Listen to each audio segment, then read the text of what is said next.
Welcome. आज की class में हम बात करेंगे साइकोलॉजी की और जानेंगे कि इसका इन्वेस्टिंग में क्या रोल है।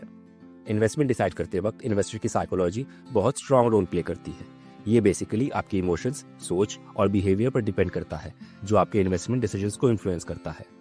आइडियली तो इन्वेस्टिंग हमेशा लॉजिक और फैक्ट्स पर बेस्ड होनी चाहिए, लेकिन ज्यादातर लोग अपने फीलिंग्स जैसे fear, greed, over confidence, regret, herd mentality पर डिसीजंस ले लेते हैं।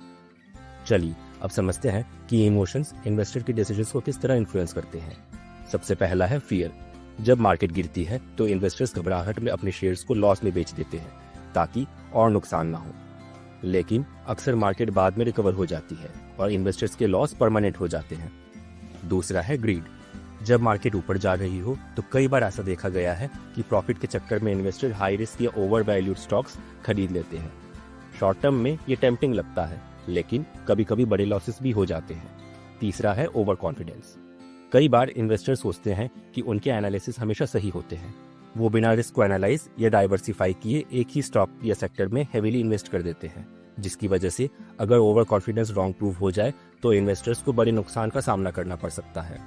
चौथा है रिग्रेट। इन्वेस्टर्स अक्सर अपनी पिछली गलतियों को याद करके पछताते हैं। इस वजह से वो फ्यूचर में वैसा डिसीजन लेने से बचते हैं, चाहे इस बार उस डिसीजन से फायदा ही क्यों ना हो। पांचवा है हर्ड मेंटालिटी। इसमें इन्वेस्टर्स अपने एनालिसिस के बजाय दूसरों को देखकर इन्वेस्ट करते हैं, क्योंकि सब कर रहे हैं, और यही अप्रोच कई बार मार्केट बबल्स और क्रैशेस को ट्रिगर करती है।